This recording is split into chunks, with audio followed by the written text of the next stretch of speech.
안녕하세요. 성공예감 이대호입니다. 무엇을 시작하고 반복하고 또 이겨낸다는 건 보통 힘든 일이 아닙니다.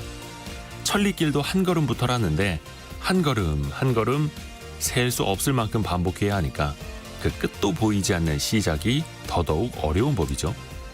어떤 결심을 이행하기 시작한 뒤에도 때로는 의미 없어 보이는 일들을 반복하게 됩니다. 성과가 나지 않는 상황에서 하찮아 보이는 일들을 반복하는 자신을 발견할 때 내가 지금 뭘 하고 있는 거지? 되묻게 됩니다. 하지만 중요한 건 그 다음부터죠. 의미 없어 보였던, 하찮아 보였던 일들이 성과를 내는 순간은 힘든 고비를 넘기면서 반복했던 일들이 나의 몸과 마음에 새겨졌을 때부터입니다. 운동선수가 수천, 수만 번 반복적인 훈련을 통해서 힘과 기술을 기르듯이 말이죠. 전설적인 복서 무함마드 알리는 이렇게 말했습니다. 나는 복근 운동을 할 때 횟수를 세지 않는다. 고통이 느껴질 때부터 숫자를 세기 시작한다. 그때부터가 진짜 중요한 것이기 때문이다. 성공예감 이대호입니다. 시작합니다.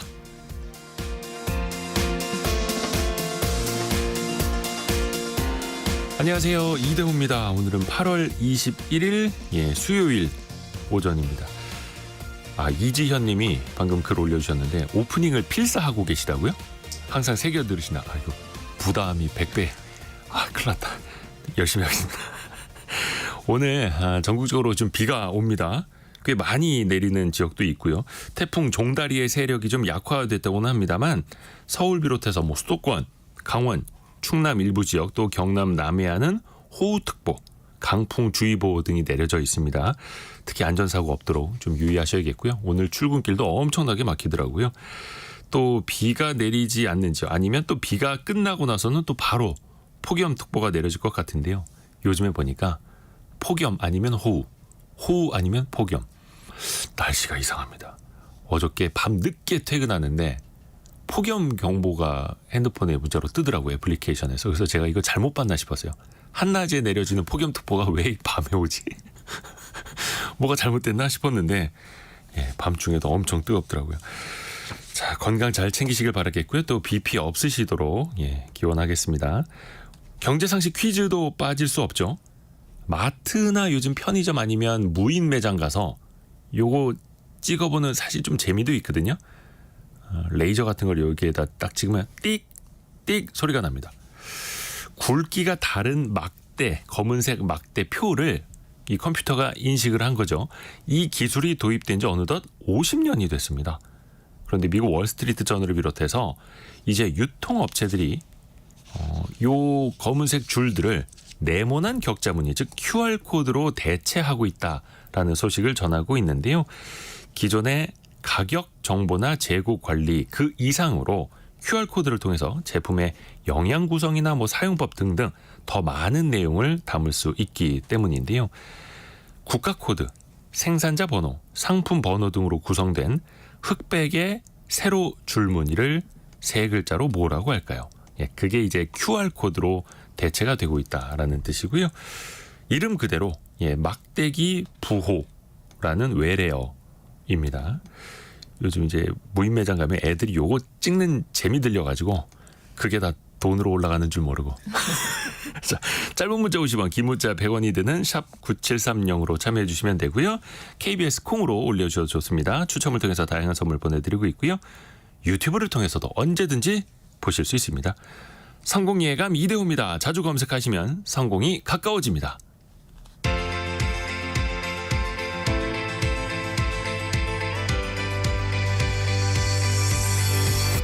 KBS 1라디오 성공예감 이대호입니다. 6062 쓰시는 분께서 오늘 비 오는 모습이 마치 이 것 같다고. 세로 줄무늬. 오, 낭만적이야. 자, 오늘의 경제뉴스 동아일보 백상경 기자, 한국경제신문 강영현 기자 함께합니다. 안녕하세요. 안녕하세요. 자, 강영현 기자는 어떤 소식 준비했나요? 네, 3세대 이동통신 이용자가 꾸준히 줄어들고 있다고 합니다. 이에 따라서 2026년에 3세대 이동통신 서비스 종료에 대한 논의가 본격화될 것이라는 소식 전해드리고요. 다음으로 산지 쌀값이 크게 떨어지면서 정부가 대책 마련에 나섰다는 내용까지 살펴보겠습니다. 백상경 기자는요. 네, 금융당국이 가계대출의 이 폭증세를 막기 위해서 수도권 지역에 대해서 주택담보대출 핀셋 규제를 꺼내들었다는 소식 한번 전해드리고요. 당정이 온누리 상품권 발행액을 역대 최대 규모로 늘린다라는 소식까지 함께 전해드리겠습니다. 네. 그러면 백상경 기자가 준비한 그 부동산 주택담보대출 얘기부터 들어볼까요? 핀셋 규제 어떤 내용이에요? 네, 이 다음 달 1일 그 2단계 스트레스 DSR, 그러니까 총부채 원리금 상환 비율 이 금리가 예고돼 있던 어떤 규제인데요. 이 수도권 주담대에 대해서는 이 스트레스 DSR 예정됐던 것에 더해서 스트레스 금리를 하나 추가로 얻는다는 그런 내용이 나온 겁니다. 네. 그래서 결국은 대출 규제를 좀 더 강화를 하고 대출 한도를 줄인 건데요. 지금 보면 가계대출이 올해 2분기 기준으로 지금 역대 최대치를 찍었습니다. 1,896조 2천억 원 정도가 되는데요. 최근에 이 주택 매매 거래가 계속 늘면서 가계부채가 늘어나는 이런 분위기가 형성이 되니까 당국에서 좀 진화에 나섰다라고 볼 수 있겠습니다. 많이 이제 들으셨을 텐데 그래도 DSR 그리고 스트레스 DSR을 좀 짚고 넘어가면요. 네. 2단계 일단 DSR부터 살펴보겠습니다. 쉽게 표현하면은 번 돈에서 빚 갚는데 쓰는 돈의 비율이 얼마나 되느냐를 말하는 거고요. 현재 은행 대출에 대해서 40%, 비은행 대출에 대해서 50% 규제가 적용이 되는데 총 소득에 비교를 해서 매년 상환을 하고 있는 전체 원리금의 비율이 소득의 40%나 50%를 넘어가면 안 된다라는 규제고요. 스트레스 DSR은 이 미래의 금리 변동 위험을 반영을 해서 이 대출 금리에 가상금리, 스트레스 금리를 추가로 플러스해서 부과를 해서 이 대출 한도를 산출을 하는 제도입니다. 그러니까 대출 한도 전체에 대해서는 실제로 내가 내고 있는 원리금에 적용한 그 금리보다 더 높은 금리를 가정을 해서 대출 한도를 줄인다라는 얘기고요. 지금 적용 중인 이 1단계 스트레스 금리가 0.38%입니다. 네. 그래서 금리 4%짜리 이 상품을 이용한다고 치면 4.38%를 기준으로 대출 한도가 정해지는 거고요. 그래서 결국은 이렇게 대출 한도가 실제로 줄어드는 효과가 생기는데 이게 지금은 1금융권 주택담보대출 이쪽에만 적용을 하고 있었어요. 근데 9월부터는 이게 신용대출로도 범위가 넓어지고 스트레스 금리도 기존의 이 0.38%에서 0.75%로 약 2배가량이 늘어나게 됩니다. 네. 그리고 이 스트레스 DSR 수도권에서는 금리를 더 높게 적용을 해서 이걸 측정하게 되나요? 네, 이번 그 발표의 좀 핵심적인 부분이었는데요. 네. 이 2단계 조치 원래 하던 것들은 예정대로 적용을 합니다. 근데 은행권의 수도권 주택담보대출에 대해서는 이 0.75%가 아니라 1.2%로 스트레스 금리를 대폭 상향 조정을 하게 됐습니다. 그래서 이게 소득이 한 5천만 원 정도인 그 사람이 30년 만기에 대출이자 4.5% 그리고 변동금리로 뭐 대출을 받는다라고 가정을 하나 해보면 스트레스 DSR 도입 전의 한도는 3억 2,900만 원 정도가 됩니다. 근데 이게 9월부터 수도권 지역에서 이걸 주담대를 받는다라고 하게 되면 2억 8,700만 원으로 한도가 4,200만 원가량 확 줄어들게 됩니다. 지방은 이게 한 3억 200만 원에서 뭐 한 2,700만 원 정도가 깎여가지고 2억 후반대가 대출이 나오게 되고요. 그래서 결국은 이렇게 지역별로 좀 대출 한도가 좀 많이 달라지게 되는 겁니다. 결론적으로는 지금 부동산 가격도 심상치가 않으니까 정부가 네. 이런 대책들을 계속해서 이제 핀셋으로라도 조이는 네. 것 아닙니까? 물론 너무 고무줄 같다라는 비판도 있습니다만 가계부채 억제 효과가 있을까요? 예, 그 실제로 어쨌든 이번 발표의 핵심은 그 수도권의 약간 매매 시장 과열을 잡아서 그 가계부채를 좀 증가하는 것을 억제를 하겠다라는 건데 이게 결국은 사실 좀 이런 측면을 봐야 될 것 같습니다. 실수요자 입장에서 일단은 이게 뭐 주택 매매나 뭐 대출을 계획하고 있던 실수요자들이 사실 좀 갑작스러울 수 있는 조치잖아요. 그래서 근데 이제 금융위에서는 이 스트레스 금리를 좀 상향을 하더라도 실수요자들 뭐 단계에서는 뭐 불편이 좀 제한적일 것이다. 그러니까 뭐 DSR이 37에서 40%에 이르는 좀 높은 그쪽의 이 수요자들만 한도 축소 영향이 조금 있을 것이다라고 설명을 좀 하고 있고요. 여기에 지금 주택담보대출을 받는다고 하면 대부분이 이제 고정금리 주담대 가는데 아니면은 이제 그러니까 혼합형으로 일단은 초기에는 이렇게 변동형으로 가져가든지 네. 아니면은 이제 죄송합니다. 일정 기간 동안에는 이제 고정금리를 유지하고 뒤에는 이제 변동금리를 가져가든지 주기적으로 5년마다 이 금리를 바꿔가든지 이런 부분들에 대해서는 실제로는 이 스트레스 금리의 30에서 한 60% 정도만 반영이 될 것이다라고 합니다. 그래서 결국은 이 한도 축소 폭이 상대적으로 실수요자들에게 적을 것이다라는 게 금융당국의 설명인데요.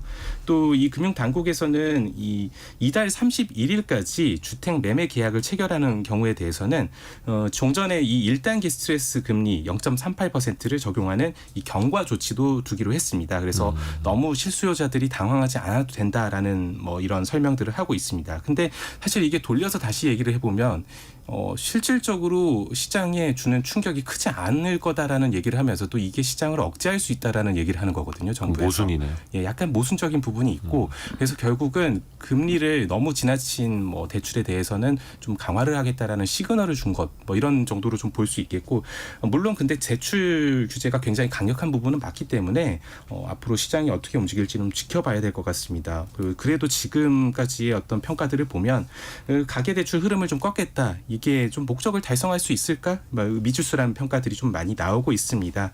결국은 지금 서울 중심으로 해서 주택 시장의 열기가 굉장히 뜨거워진 상태인데 이걸 잡을 만큼의 규제냐라는 것에 대해서는 좀 물음표가 달리고 있고요. 또 특히나 이제 한국은행에서 지금 올해 하반기에 기준금리 인하할 것이다라는 관측이 유력하게 지금 제기가 되고 있는데 이게 시장을 결국은 이런 상황에서도 제어할 수 있을 것인가? 의문인 상황입니다. 그래서 아무래도 정부에서 추가 규제에 나설 가능성도 좀 제기가 되고 있고요.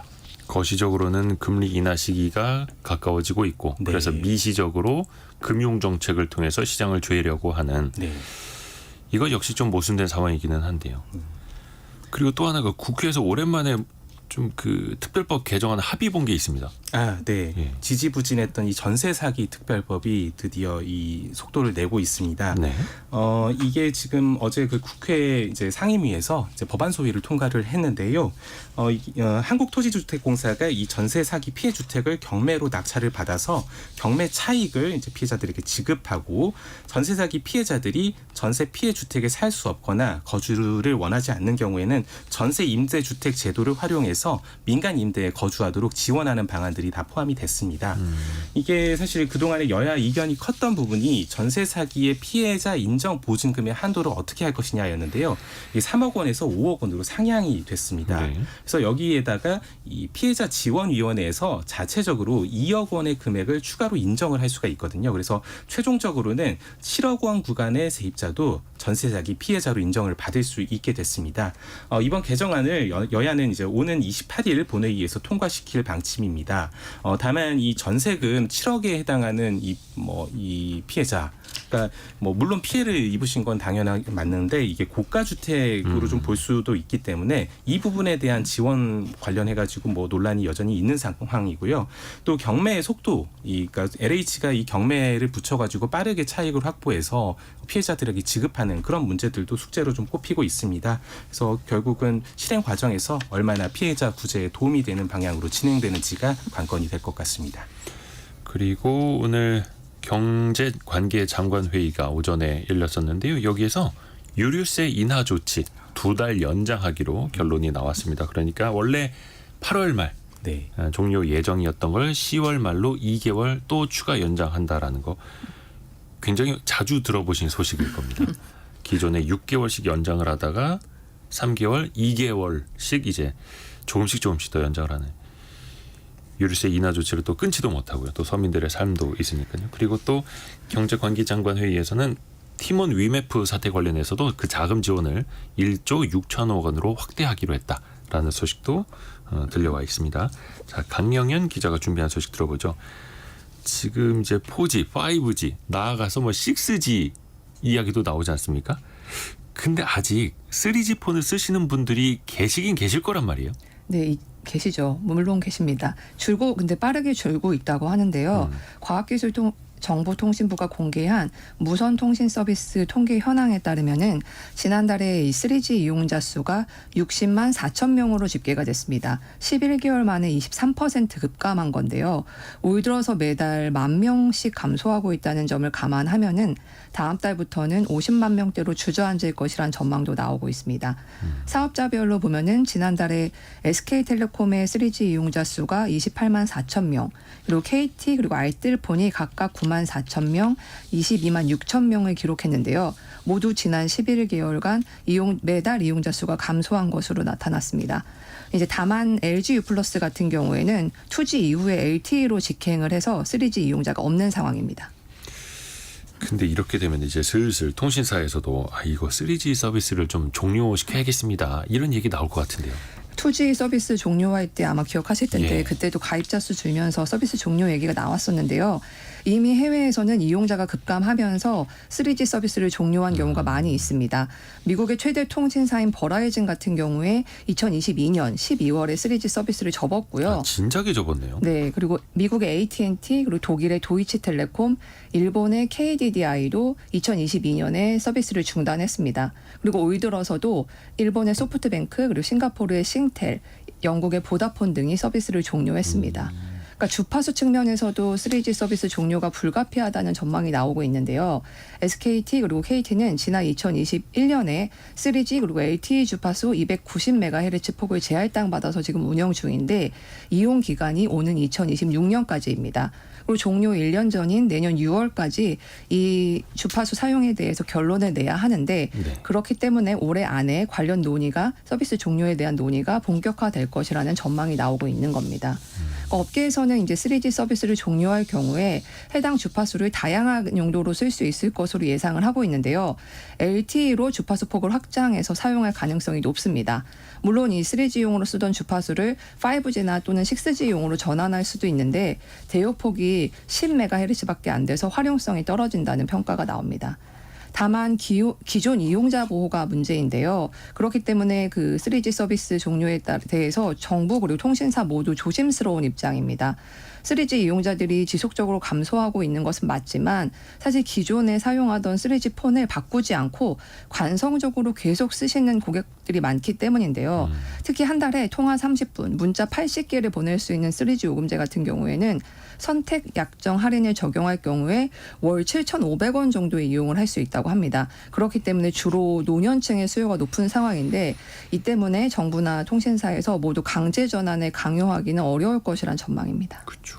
나는 그냥 전화랑 문자만 되면 돼라고 이제 이용하시는 분들도 많으실 텐데 만약에 또 강제로 LTE, 4G 서비스로 넘어가라. 그것도 아니고 비용이 더 비싼 5G로 넘어가셔야 된다라고 하면은 두 세대를 확 건너뛰게 되는 거잖아요. 네. 비용의 문제도 나중에 또 문제가 되겠네요. 또 하나가 애플이 고급 모델까지도 이제 인도에서 만들기 시작한다고요? 네, 애플의 최고가 아이폰 플래그십 모델이죠. 아이폰 프로 그리고 아이폰 프로 맥스 이 모델들에 대해서 인도에서 올해 처음으로 생산된다는 외신 보도가 나왔습니다. 그동안 애플은 다 아시겠지만 중국에서 대부분의 물량을 생산했었고 지금도 중국 비중이 높긴 한데요. 미중 긴장에 따른 위험을 줄이기 위해서 점차 중국 외의 국가로 생산지를 다변해 왔습니다. 그 결과로 지금 인도 생산이 늘어난 것으로 보입니다. 생산지 다변화 노력의 결과로 애플은 2024년 회계연도 상반기에 인도에서 140억 달러, 그러니까 하나로 약 18조 7천억 원 규모의 아이폰을 조립했는데요. 이는 전 세계 생산량의 14%에 해당을 합니다. 또 인도에서의 생산 확대는 인도 정부의 노력도 영향을 미쳤는데 나렌드라 모디 인도 총리 같은 경우에는 첨단 제조 시설 유치를 위해서 인센티브를 주는 등의 노력을 해왔고 그래서 2021년부터 생산 현지화를 해왔는데 이번에 고급 모델까지 아이폰 전체 제품군을 인도에서 생산을 하게 된 겁니다. 동시에 인도에서 또한 이제 아이폰이 중산층의 지위를 상징하는 것으로 떠오르면서 매출이 증가하고 있는데요. 그래서 애플 입장에서도 세계 최대 인구 대국인 인도가 점차 중요한 시장이 되고 있다는 점도 이렇게 생산을 늘린 데 영향을 끼친 것으로 분석이 됩니다. 지난해 이제 팀쿡 CEO가 인도를 직접 방문해서 애플 스토어를 두 곳 처음으로 개장을 하기도 했는데 이 역시 이런 상황을 반영하고 있다고 볼 수 있겠습니다. 현재 애플의 인도 매출은 약 80억 달러, 그러니까 우리 돈으로 약 10조 7천억 원에 육박한다고 합니다. 다만 아직 인도에서는 고가 모델에 대한 수요가 상대적으로는 적기 때문에 네. 연도에서 생산된 아이폰 프로 그리고 프로 맥스 모델의 대부분은 유럽, 중동 그리고 미국으로 수출될 예정이라고 합니다. 애플 입장에서도 이제 중국에서 중국산 스마트폰들 품질이 굉장히 많이 올라오면서 중국에서도 많이 고전하고 있잖아요. 그러다 보니까 또 새로운 시장으로 더 진출하는 의미도 있겠네요. 자, 백상경 기자가 준비한 소식. 온누리 상품권 발행이 크게 확대가 되네요. 네, 내년도 예산안 관련해서 당정 협의회가 있었는데요. 그 소상공인 지원 그리고 내수 활성화 등에 초점을 맞춰서 방향성을 좀 잡았습니다. 그 중에서 이제 눈에 띄는 게 이 온누리 상품권의 발행 규모인데요. 역대 최대 규모인 5조 5천억 원으로 확대하기로 했다고 합니다. 이 가맹 제한 업종도 이 40종에서 28종으로 12종을 줄여서 실제로 온누리 상품권을 사용할 수 있는 용처도 확대하기로 했고요. 그 소상공인 지원을 위해서 키오스크의 이 수수료를 반값으로 인하하는 방안을 연내에 추진을 하고요. 네. 금융 부담을 덜어주기 위해서 유망한 소상공인들을 대상으로 스케일업을 지원하고 이커머스 연계를 돕는 이 전용 자금 등 총 한 5천억 원 정도의 지원 방안을 추진할 방침도 밝혔습니다. 소상공인 그리고 자영업자의 채무 조정을 위한 새 출발 기금은 기존에 30조 원 정도였는데요. 이거 40조 원 이상으로 확대를 하고요. 그리고 또 국민들이 알아두면 좋은 민생 관련된 예산들 또 어떤 게 거론이 됐나요? 네, 최근에 이 국민적 관심을 받는 현안 예산들이 좀 있었는데요. 네. 이 전기차 화재 때문에 지금 국민분들 많이 이렇게 걱정이죠. 걱정을 하고 계신데 전기차 화재 예방 충전기 보급을 9만 대로 늘리고요. 화재 진압 장비 보급 예산을 좀 추가하는 내용도 반영하기로 했다고 합니다. 그리고 필수 의료 분야에 이 국립대 의대 교수를 3년간 1,000명 확대를 하고요. 공공 야간 심야 약국도 늘릴 방침입니다. 전세 사기 피해 주택 매입은 기존에 5,000호 규모로 잡았었는데 7,500호로 확대를 하고요. R&D 예산도 좀 늘어났습니다. R&D 예산 관련해서는 대학원생 대통령 과학 장학금과 석박사 연구 장려금을 2배로 늘리고요. 이공계 석사 장학금을 신설하기로 했습니다. 저출생 관련 예산도 나왔습니다. 이 다자녀 가구, 자녀 2명 이상의 다자녀 가구에 대해서 승합차 등 전차종 구매 보조금 지원을 추진을 하고요. 종전에 또 이 전기차 보조금, 종전에는 기본 보조금이 300만 원이었는데 이게 10% 추가금을 지원을 해줬거든요. 네. 다자녀인 경우에는. 근데 이걸 600만 원으로 최대 2배 늘릴 계획이고요. K패스 교통카드 할인율은 최대 50%까지 확대하는 내용을 담았습니다. 약자 복지 예산을 잡았는데요. 이거 기초생활수급자를 선정하는 기준 중위소득을 역대 최대 수준인 6.42% 인상할 계획입니다. 그래서 좀 더 많은 그 영역을 품을 계획이고요. 기준 중위소득은 이 3년 연속 역대 최대 6.4%를 인상을 해서 기초생활제도를 좀 보강할 방향성이라고 합니다. 다만 정부는 이 건전 재정에 대한 어떤 기조는 그 대원칙으로 그대로 유지를 한다는 계획입니다. 이렇게 좀 당정 협의 결과를 반영한 내년도 예산안은 9월 2일 국회에 제출할 계획입니다. 네. 강영현 기자가 준비한 소식. 우리나라가 그 식량 자급률은 많이 떨어져도 쌀은 참 남아 도는 상황이지 않습니까? 쌀값이 더 많이 떨어지고 있어요? 네, 하락세가 심각한데요. 통계청에 따르면 산지 쌀값이 지난 15일 기준으로 했을 때 20kg에 44,435원으로 열흘 전보다도 184원 하락한 것으로 나타났습니다. 한 가마니 가격으로 봤을 때도 17만 7,740원이었는데요. 이게 쌀값이 10개월 연속 하락을 하면서 그 결과 10개월 만에 한 가마니 가격이 4만 원 가까이가 떨어진 것으로 나타났습니다. 그럼 왜 이렇게 떨어지나 이렇게 볼 수 있을 텐데 통상 7, 8월은 재고 감소 등의 영향으로 가격이 오르는 경우가 대부분이었다고 합니다. 네. 그런데 올해는 재고가 많고 또 쌀 소비가 많이 줄어들어서 가격이 하락하는 이른바 역계절 진폭이 나타나고 있다고 하는데요. 그러니까 시장에 불안 심리가 있고 또 쌀 소비량이 많이 줄어들었기 때문입니다. 그러니까 당장 농민들의 어려움도 커지고 있는데요. 현지 쌀값이 계속 떨어지면서 광주, 전남, 전북 등에서 농민들이 정부의 쌀값 안정을 촉구하면서 논을 갈아엎기도 했습니다. 농민들은 정부 통계로는 지금 쌀 한 가마니 가격이 18만 원이라고 주장을 하지만 사실은 가격이 워낙 낮아지고 있어서 지금 실질적인 거래 자체가 되고 있지 않다라고 주장을 하고 있습니다. 그래서 항상 농민들이 정부에 대책을 내놔라 이렇게도 목소리를 높이시는데요. 뭐 어떤 검토되는 게 있다고 합니까? 정부도 일단 심각성은 인지를 하고 있는 것으로 보입니다. 농식품부에서는 쌀 수확기 대책을 예년보다 이른 다음 달 초에 발표하기로 했는데요. 밥쌀의 과잉 공급을 막기 위해서 수확기 전 밥쌀이 아닌 주정, 사료 등의 용도의 쌀을 완충 물량으로 미리 지정하는 것이 핵심 내용이 될 것이라는 전망이 나옵니다. 정부는 또 최근 국무회의에서도 2024년 공공비축 시행 계획을 의결했는데요. 올해 쌀 45만 톤을 사들여서 비축하기로 했습니다. 그 2024년 쌀 40만 톤 그리고 작년에 생산된 쌀 5만 톤을 합친 것인데요.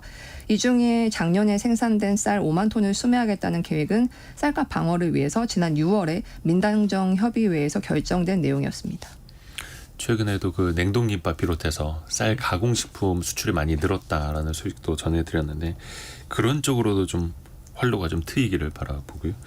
오늘 한국경제신문 강영현 기자, 동아일보 백상경 기자 함께했습니다. 고맙습니다. 감사합니다. 감사합니다.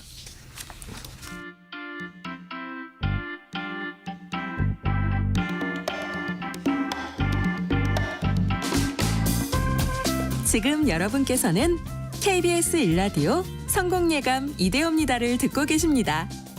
프로그램에 참여하신 청취자 여러분께는 추첨을 통해 아름다운 식탁 창조 주비푸드에서 뿌리 담은 리얼 생 와사비를, 쉽고 빠른 판촉물 제작 시너지 기프트에서 무드 등 미니 가습기를, 그리고 성공예감에서 준비한 커피 쿠폰을 보내드립니다. 당첨자는 성공예감 이대호입니다 홈페이지에서 확인하세요. 경제상식 퀴즈 한 번 더 내드리겠습니다. QR코드가 흑백의 사각형 그 안에 격자 모양들이 여러 가지가 있다면 이건 길쭉한 막대기들, 검은색 막대기들이 다닥다닥 붙어 있죠. 길이는 똑같은데 너비가 조금씩 달라요. 그 간격, 그 사이에 이제 정보가 포함이 되어 있는 건데요. 그 밑에는 여러 숫자 조합도 늘어져 있고요. 이름 그대로 막대기 부호를 뜻하는 말을 뭐라고 할까요? 세 글자 맞춰주시면 되는데요. 힌트는 우리 청취자분들이 보내주신 정답으로 대신 될 것 같습니다. 0065님, 마트를 10년 일하면서, 마트에서 10년 동안 일하면서 많이 찍어봤습니다. 띡, 예, 재밌죠. 예.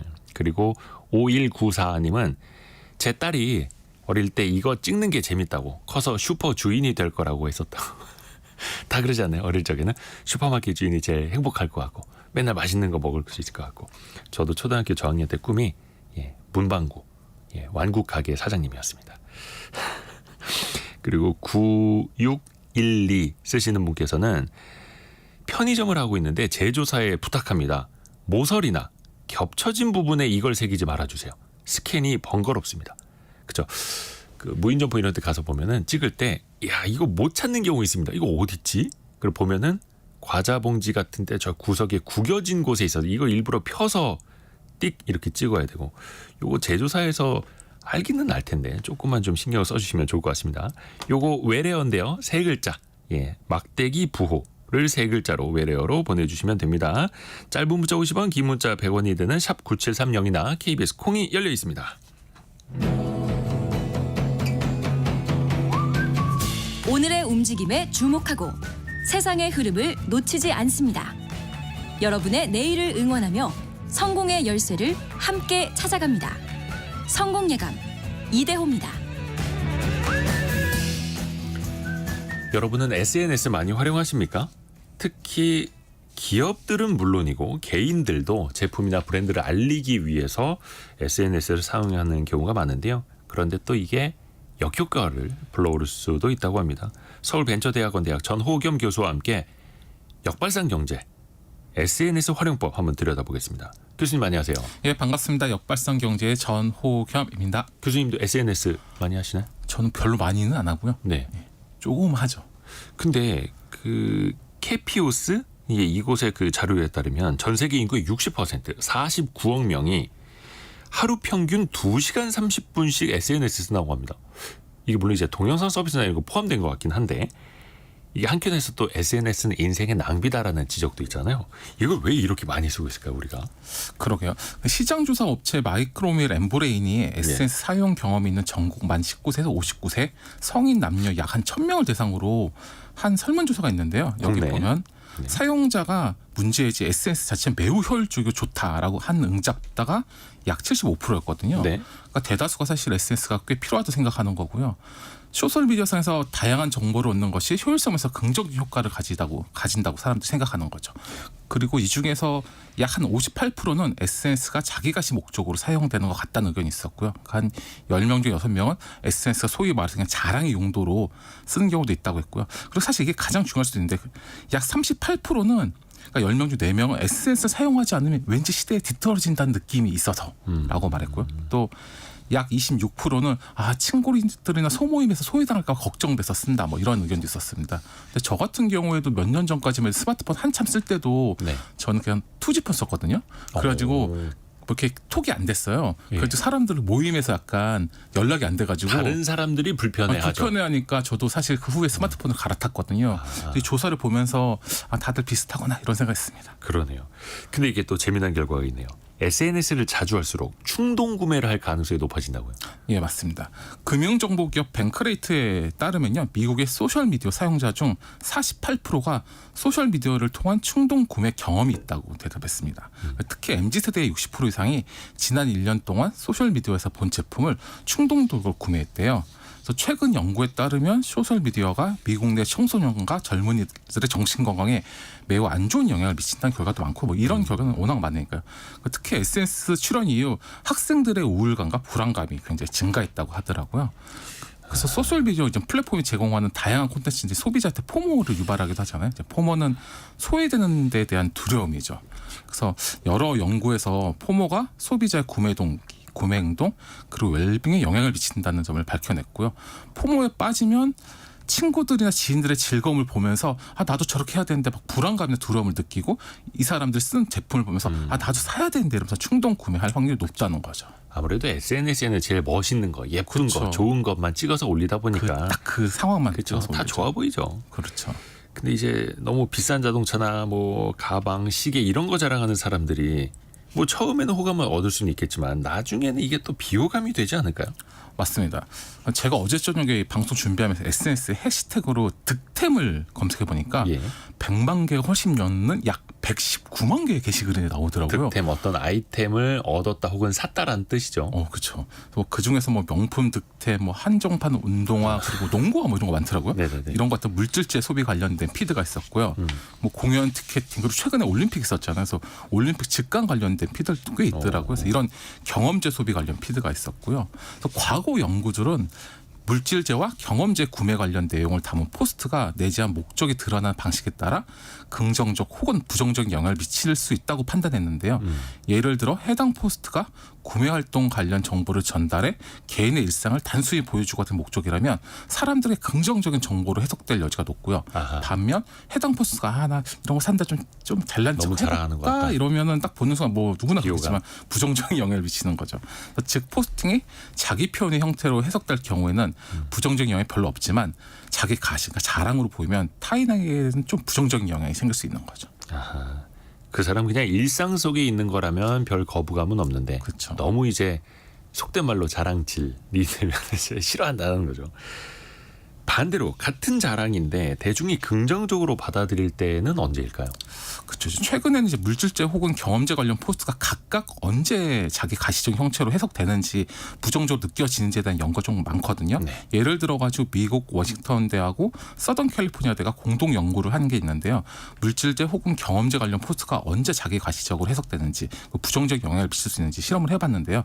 우선 연구진은 경험제 관련 포스트가 물질제보다 상대적으로 덜 가시적으로 해석된다고 걸 사실을 알아낸 거예요. 네. 이제 실험 조건에서 이제 피험자들의 가상의 인물이 SNS에 남긴 포스트를 보고 평가를 내렸습니다. 이제 피험자라 하면 시험이나 실험의 대상이 되는 사람을 의미하는 거고요. 네. 물질제 관련 포스트는 이제 예를 들어서 열심히 운동하기 좋은 날이네요. 나의 첫 번째 스마트 시계 구매할 예정이었고요. 경험제 관련 포스트는 열심히 운동이 좋은 날이네요. 오늘 피트니스 이용 티켓 구매할 예정 이렇게 내용을 노출했습니다. 그래서 연구진은 이제 포스팅 횟수도 중요할 것 같다 생각해가지고 이 가상의 인물이 포스팅을 하나만 올리는 경우 그리고 한 최소 4개에서 여러 개를 올리는 경우를 이렇게 조절해가지고 보여줬는데요. 연구 결과 포스트를 하나를 노출할 때는 경험제와 물질제 관련 모두 유의미하게 부정적으로 느끼거나 이런 경우가 없었대요. 그러니까 한 번 정도 잘난 척 이러면 그러니 하는 거죠. 하지만 여러 차례 물질제 관련 포스트를 노출할 경우 물건 구매 정보를 통해 의도적으로 자기를 과시하려고 한다고 생각해서 부정적 인상이 나오기 시작했대요. 그 흥미로운 것은 뭐냐면 경험제 관련 포스트가 자기 과시적인 목적보다는 자신의 라이프스타일, 그러니까 생활이죠. 생활을 보여주는 걸 인식하는 경향이 있다는 거죠. 그러니까 즉 물질제 구매를 반복해서 노출하면 사람도 굉장히 부정적으로 느끼지만 내가 예를 들어 뭐 유명 아이돌 콘서트를 갔다, 아니면 올림픽을 갔다, 뭐 피트니스를 갔다 이런 경험은 반복적으로 노출하다. 저 사람 일상생활이 저런가 봐 이러면서 이렇게 딱히 이렇게 부정적으로 느끼진 않는다는 거죠. 그러니까 제품보다는 서비스 그리고 경험 위주의 게시물을 올릴 때 조금 더 호감을 살 수 있다. 맞습니다. 이런 게 되겠네요. 요거는 이제 앞으로 SNS에 뭐 올리시는 분들도 참고하시면 좋을 테고요. 그러면 이거 자영업 하시는 분들도 잘 활용하시면 좋은데 예. 또 기업의 마케팅 담당자가 SNS 게시물을 좀 효과적으로 활용하려면 예. 어떻게 하면 좋은지 딱 꼭 집어서 알려주세요. 그러니까 소비자들은 이제 SNS 사용 시간이 굉장히 길다 보니까 요즘에 기업이나 소상공인 등 이제 개인들도 관심이 많잖아요. 네. 그러니까 바야흐로 브랜딩 시대다 보니까 SNS상에서 자사 제품이나 서비스를 언급된 포스트를 어떤 방식으로 해석되는지에 대해서 관심이 많고요. 아까 이제 말씀드린 것처럼 SNS 계정을 적극적으로 사용하는 건 좋은데 이따가 말씀드린 것처럼 지나치게 막 반복적으로 막 내 판매 제품의 서비스 계속 포스팅하면 읽는 사람들 입장에서는 좀 지루도 하고 부정적인 입장을 심어줄 수 있죠. 그렇죠. 때로는 물질제보다는 경험제 구매 관련 포스트를 올리는 것이 진정성을 전달에 더 도움이 되고요. 물질제 구매 내용을 꼭 포스트에 노출하고 싶다면 그 빈도를 조절하고 경험제 포스트와 적절히 섞어서 노출하는 게 굉장히 좋은 방법이고요. 기업이 자사 브랜드를 일반 소비자들의 SNS 피드에 노출시켜 긍정적인 영향을 주고 싶다면 구매와 관련된 직접적인 콘텐츠보다는 해당 브랜드가 개인의 일상에서 어떤 경험을 주는지에 대한 콘텐츠를 노출하는 것이 굉장히 바람직하죠. 그러니까 예를 들어가지고 뭐 요즘에 뭐 유명 스마트폰 같은 경우에 스마트폰을 선전하는 게 아니라 이 사람이 이걸 갖고 어떻게 활용하냐에 대해서 보여주잖아요. 특히 요즘 뭐 너튜브나 이런 거 보면 이제 상황극이나 스케치 코미디 같은 걸 활용해서 제품이 자연스럽게 쓰이는 이 모습을 보여주는 경우가 많잖아요. 그러니까 요즘에 이렇게 제품을 노골적으로 보여주기보다는 생활에 녹여서 아니면 어떤 스토리를 보여주는 식으로 하는 게 좋은 거죠. 최대한 자연스럽게 거부감 갖지 않게 그냥 녹아들게. 맞습니다. 그래서 이거 보는 사람들도 나도 모르는 사이에 그 제품의 장점을 느끼고 있게끔. 그렇죠. 어렵죠. 사실은 그게. 그렇죠. 근데 이거 해시태그라고 하죠. 샵 기호를 달아서 이게 이제 검색이 되도록 키워드를 넣는 건데 이것도 사실은 SNS 안 해보신 분들은 어려워요. 너무 어려워요. 그렇죠. 샵 뭐 성공예감, 샵 이대호, 그렇죠. 샵 최고의 라디오 막 이렇게 달고는 싶은데 이게 또 어떻게 보일지 또 고민이 되기도 하고. 그렇죠. 이걸 소비자들한테 좀 잘 응용이 되도록 하려면 어떻게 쓰는 게 좋은 겁니까? 사실 굉장히 어려운데 네. 말씀대로 그러니까 해시태그 역시 단순히 해시태그 브랜드명, 해시태그 전호겸, 뭐 이런 식으로 해시태그 구독경제 전호겸, 뭐 이렇게 하면은 브랜드명으로 이렇게 인식될 경험이 있잖아요.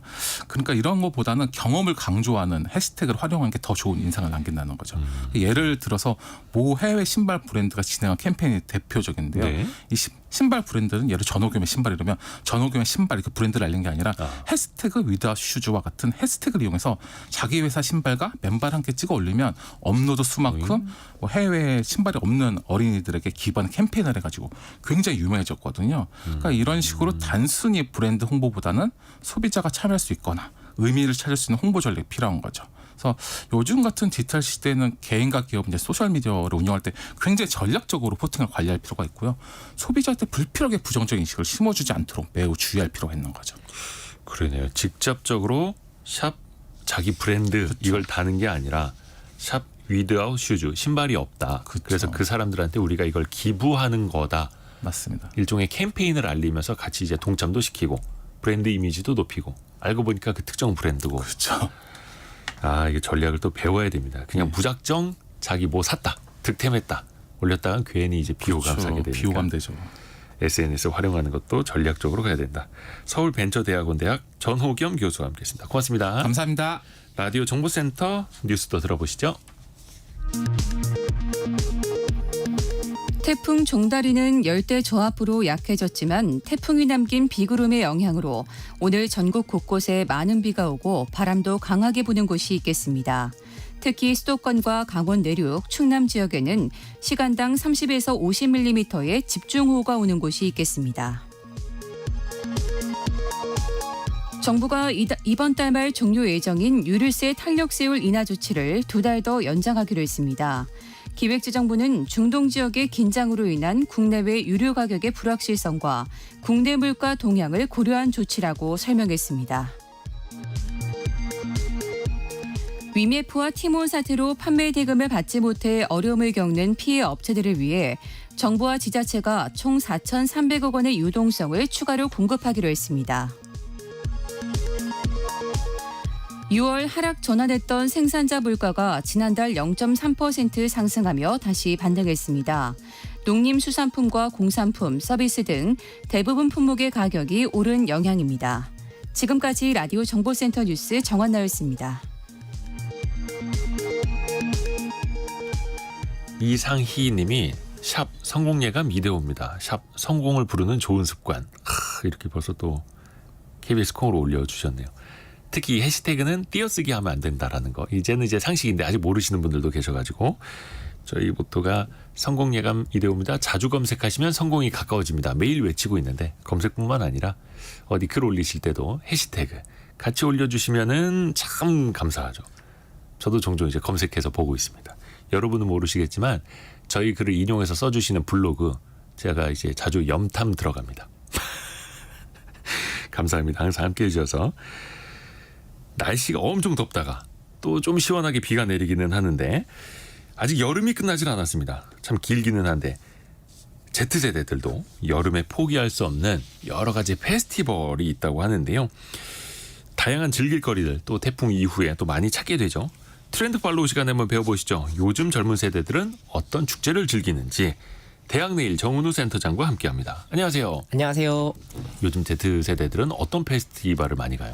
이 Z세대들한테는 여름이 이제 한편으로는 페스티벌의 계절이기도 한데요. 이 인기가 사실 날이 갈수록 좀 커지고 있습니다. 그 인천의 유명한 펜타포트 락 페스티벌 같은 경우가 한 15만 명 정도가 행사 기간 내내 관람할 정도로 인기였고요. 또 K 콘텐츠 중심으로 한 부산의 원아시아 페스티벌이나 대구의 치맥 페스티벌도 역대 최고 관람객을 찍었습니다. 이렇게 사실 영향력이 커진 이유가 아무래도 이 감염병 영향 때문인 걸로 저희는 분석을 하고 있는데요. 네. 이 코로나가 이 페스티벌의 어떤 뜨거운 열정을 좀 응축하는 시간이었다 저희는 판단하고 있고 요걸 기점으로 해서 굉장히 폭발적으로 이 엔데믹 이후에 참여자들이 늘어난 것으로 저희는 분석을 하고 있습니다. 이 코로나 기간에 온라인이나 뭐 소위 말하는 라이브 중계로 축제를 운영하는 주최사도 있기는 했는데 네네. 사실은 어떤 현장의 실제 감동을 전하기에는 좀 부족했다라고 그렇죠. 보고 있습니다. 네. 그래서 이제는 현장으로도 젊은 세대들이 많이 찾아간다. 네. 근데 지자체에서도 축제 정말 많이 운영하잖아요. 맞습니다. 이런 지역 축제도 젊은 사람들이 많이 갈까요? 어때요? 이 지역 축제가 기성세대들이 주로 많이 가실 거다라고 생각하시는 분들이 있는데 꼭 그렇지는 않습니다. 얼마 전에 그 서울의 금천구청에서 주최한 마라톤 하면 수육을 주는 수육 마라톤 행사 같은 경우가 수육도 먹고 마라톤도 네, 하고. MZ 세대들한테 굉장히 큰 화제가 됐던 것처럼 어떤 지역 축제들은 오히려 Z세대들한테 굉장히 큰 인기를 끌고 있는데요. 이 실제 이 문체부와 이 관광공사 자료에 따르면 작년 기준으로 지역 축제 방문객이 20% 정도 증가했다라고 합니다. 물론 이게 지역 축제가 앞서 말한 락 페스티벌처럼 힙하거나 뭐 트렌디하거나 이러지는 않는데 오히려 그렇게 좀 성근 기획을 가지고 있어서 더 재밌다라고 하는 반응을 가지고 있습니다. 뭐 가령 원주의 고구마 축제 같은 경우에는 고구마 껍질 길게 깎기라든지 연천 구석기 축제 같은 경우에는 고인돌 옮기기 이벤트 이런 것들이 있는데 고인도로 네, 옮겨요? 사실 이게 무슨 의미인지는 잘 모르겠지만 이게 요즘 현대 사회가 머릿속이 굉장히 좀 복잡하지 않습니까? 근데 이런 것들을 그냥 다 비울 수 있는 그냥 재미있다. 그래서 웃음과 흥미가 난다라고 하는 반응들이 많고요. 또 원주 만두 축제 같은 경우는 SNS에서 Z세대들 사이에서 그 실시간 트렌드에 오를 정도로 굉장히 큰 화제가 됐었는데 지난해 첫 개최였음에도 불구하고 한 20만 명 정도 다녀갈 정도로 큰 인기를 보였다라고 합니다. 사실 이 원주랑 만두가 무슨 상관이냐라고 하실 분들 계실지 모르겠는데 이 축제가 개최된 이 원주 중앙시장 같은 경우가 지역민들에겐 이미 만두로 유명한 시장이라고 합니다. 그 한국 전쟁 때 피난민들이 내려오셔가지고 원조받은 그 밀가루로 만두를 만들면서 시작됐는데 인간미도 있고 또 만두도 일단 맛있고 그래서 굉장히 축제가 성황리에 끝났다라고 합니다. 아, 배고파라. 네. 원주 만두 축제 그리고 수육 마라톤. 재미난 거 많네요. 네. 근데 그런 축제 현장에는 여러 부스 만들어 놓잖아요. 전시장 그렇죠. 같은 걸 네네. 놓기도 하고 네. 이벤트 공간도 되게 중요할 것 같아요. 맞습니다. 페스티벌에 음악만 즐기러 간다고 생각하시면 안 되고 네. 그 소위 말하는 여러 라인업의 가수가 나오지 않습니까? 그런데 이제 자기가 좋아하는 가수의 공연만 집중하고 나머지 시간에는 이런 부스 체험을 합니다. 그러면 이제 뭐 체험 행사 같은 걸 할 수도 있고 굿즈 같은 것들을 많이 주기도 하는데 요것만 잘 챙겨도 표값 뽑는다, 티켓값 뽑는다라고 하는 반응들이 많을 정도로 이벤트 부스가 좀 잘 돼 있습니다. 그 실제로 좀 이런 것들의 효과를 궁금하신 분들도 많을 텐데 실제 좀 축제와 관련성이 있는 제품이고 브랜드력이 좀 좋으면 이 방문한 뒤에 Z 세대들이 좀 찐팬이 되는 경우도 많이 있었습니다. 가령 예를 들어서 야외 락 페스티벌을 갔는데 이 선크림의 성능이 굉장히 좋았다, 샘플로 받은 성능이 좋았다라고 하면 이 선크림의 팬이 되는 형태를 좀 띠고 있었습니다. 그게 자연스럽게 그 축제가 이루어지는 환경과 어우러지는 그렇죠. 제품일 때 네네. 딱 시너지가 나는 거네요. 맞습니다. 근데 사실 축제 현장에서 저마다 막 지자체도 마찬가지고 기업들은 당연하고 자기 브랜드를 막 홍보하려고 하잖아요. 네네. 근데 그게 또 거부감을 받기도 하고 어떻게 해야지 거부감 없이 Z세대들한테 녹아 들어갈 수 있을까요? 예, 맞습니다. 이게 축제 참여하려는 브랜드가 너무 많으니까 사실 평범한 외관 이런 걸로는 좀 어려운데요. 이게 우선은 좀 예쁘게 디자인 곳이라면 이제 인증 사진을 찍게 되니까 SNS에서 뭔가 와글와글 하게 되는 유명세를 좀 탈 수 있고 한 필기구 업체는 이게 색깔로 이제 선명한 핑크색 부스를 만들어 가지고 눈길을 끈 다음에 차별화를 좀 포인트를 주기도 했었고요. 핑크색 부스요? 네, 완전히 모든 부스가 핑크색으로 이루어져서 눈길을 끌게 된 경우도 있었고 또 제품 연관성을 좀 극대화한 경우도 있었습니다. 가령 이제 화장품 브랜드가 꽃을 주재료로 해서 제품을 만든다면 아예 꽃집처럼 부스를 꾸미기도 하고요. 또 사각형 젤리가 들어있는 음료는 아예 그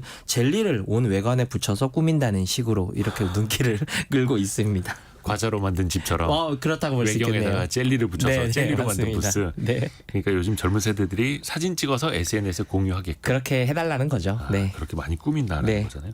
체험을 하는 거 어떻습니까? 실제로 그 체험하러 축제들 많이 가니까 네. 이색 체험들도 많잖아요. 이색 체험 굉장히 많습니다. 그 저희와 인터뷰를 했던 한 친구는 그 부산의 록 페스티벌을 갔는데 놀랍게도 한의사회에서 부스를 차려가지고 침을 맞고 왔다라고 하는 친구들이. 잠시만요. 락 페스티벌에 네. 한의사 부스가 있어요. 네, 이제 워낙 또 육체를 많이 쓰고 막 뛰고 막 찍고 빠꾸 하는 약간 그런 데지 않습니까? 그러다 보니까 막 이게 침을 맞고 왔다 이렇게 하는 경우도 있었고요. 꼭 이런 이색 사례가 아니어도 이 내가 축제 무대에 등장한 것처럼 쇼폼 영상을 찍을 수 있는 공간들도 좀 있었고요. 그리고 이 한 커피 브랜드 같은 경우에는 자신만의 어떤 커피 그 취향을 배울 수 있는 원데이 클래스 그 배움 팝업 같은 걸 만들 수도 있었고 또 Z세대는 별걸 다 꾸민다라고 하는 점에 착안을 해서 아무래도 페스티벌에 텀블러나 이런 걸 들고 오는 친구들이 많다 보니까 텀블러 꾸미기라든지 나만의 팔찌 만들기라든지 나만의 무언가를 만들게 해주는 공간도 굉장히 큰 인기를 끌고 있었습니다.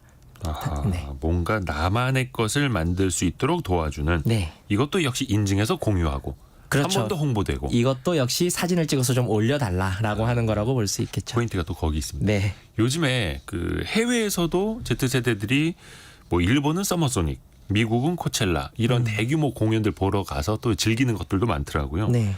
이 브랜드를 어떻게 홍보하면 될지 참고할 만한 사례도 좀 알려주세요. 사실 그 해외 유명 페스티벌도 브랜드 홍보는 좀 예외가 없다라고 볼 수 있을 것 같은데요. 네. 일본의 락 페스티벌이죠. 그 굉장히 유명한 서머소닉 같은 경우에는 헤어 디자이너들이 이제 참여를 해서 그 락스타 느낌으로 축제 느낌으로 머리를 묶어주거나 그 헤어를 스타일링 해주는 형태로 부스를 좀 운영하기도 했고 또 미국의 굉장히 유명한 뮤직 페스티벌인 코첼라 같은 경우에는 이제 구글이 또 참여를 해서 가수의 앨범에 내 사진을 합성해서 체험 공간을 운영하기도 했는데요. 이렇게 되면 마치 내가 그 가수의 앨범 자켓에 등장하는 것처럼 하는 합성 기술을 선보여서 역시 이것도 마찬가지로 내 SNS에도 올릴 수 있는 일종의 디지털 굿즈가 되기도 합니다. 이게 이제 구글 같은 경우가 자신들의 어떤 카메라 성능이랑 합성 기술을 이제 주요 마케팅 포인트로 선보인 거라고 보시면 될 것 같은데 이것과 더불어서 그 외에도 한 그 금융 신용카드 회사 같은 경우는 종이처럼 그 카드처럼 얇은 그 초소형 카메라를 제공을 해서 그런 락 페스티벌의 추억을 좀 남길 수 있도록 도움을 주기도 했습니다. 그냥 음악 축제가 아니라 뭔가 최첨단 기술까지 같이 접목이 되는 거예요. 맞습니다. 네. 그걸 통해서 체험의 강도 이런 거 막 올리려고 하는 굉장히 네 그런 체험의 어떤 재미나 흥미 같은 것들을 굉장히 높게 끌어올리고 있고요. 이런 거 국내외를 막론하고 트렌드라고 볼 수 있을 것 같습니다. 신기한 경험들 네. 그걸 바탕으로. 네. 근데 사실 이게 지역 축제가 물론 네. 이제 공짜인 곳도 있습니다만 네. 특히 막 락 페스티벌이라든지 네. 음악 축제 이런 데는 입장료 자체가 비싸요. 네. 티켓을 구하는 것도 쉽지도 않습니다만 네. 특히 젊은 세대들한테는 이게 가격적으로도 좀 부담이 되지 않을까요? 맞습니다. 그 이른바 티켓플레이션이라고도 불리는데 그 얼마 전에 배우 최민식 씨가 영화값도 굉장히 좀 올라서 부담스러운 것 같다라는 말씀을 하셨는데 사실 네. 요 축제도 비슷한 현상을 좀 보이고 있습니다. 가령 한 재즈 페스티벌 같은 경우에는 1일권이 10만 원까지 오르면서 너무 비싸다라고 하는 그 팬들의 불만이 좀 들리고 있는데요. 이게 16년 전에 비해서 한 6배 정도 오른 가격이라고 합니다. 그래서 좀 굉장히 많이 팬들한테 좀 부담이 되고 있는 거고요. 근데 물론 시간이 지나면 티켓 가격도 이 오르는 건 당연하지만 이게 물가 상승률 이상의 티켓 가격 인상이 되고 있어서 팬들의 좀 푸념이 이어지고 있고 또 이게 가보시면 표값만 비싼 게 아니라 그 안에서 먹을 수 있는 행사장 내의 음식 가격까지도 굉장히 그 좀 비싼 편입니다. 그래서 한번 참여했을 때 굉장히 큰 좀 부담이 있다라고 하는 젊은 팬들의 목소리가 있는데 그러다 보니까 이 티켓 값에 부담을 느끼는 일부 그 관람객들이 티켓 분철이라는 방법을 씁니다. 이게 예를 들면 3일권을 사서 1일권보다는 훨씬 저렴한데 자기는 하루만 쓰고 나머지는 양도하는 그런 식으로 이제 쓰고 있는데 하지만 아시다시피 이런 대부분의 페스티벌 주최 측에서 이런 방식을 금지하고 있어서 이런 식의 양도를 받거나 이런 걸 판매한다라고 할 때는 피해가 생길 수 있기 때문에 각별한 주의가 좀 필요한 방식이라고 보시면 될 것 같습니다. 사흘짜리 축제 네. 표인데 그중에 하루만 쓰고 패키지 나머지는 티켓이 싸니까. 양도하고. 네. 근데 이게 기명식 실명이 그렇죠. 필요할 네. 수도 있는 거고 그 맞습니다. 앱으로 또 확인을 해야 될 수도 네. 있는 거고 그래서 이거 괜히 중고마켓에서 샀다가 낭패를 받을 수도 있는 거니까 좀 잘 살펴보세요. 맞습니다. 주의하셔야 됩니다. 또 행사장 안에서는 음식 가격 비싸가지고 네. 괜히 이제 축제는 잘 만들어놨는데 네.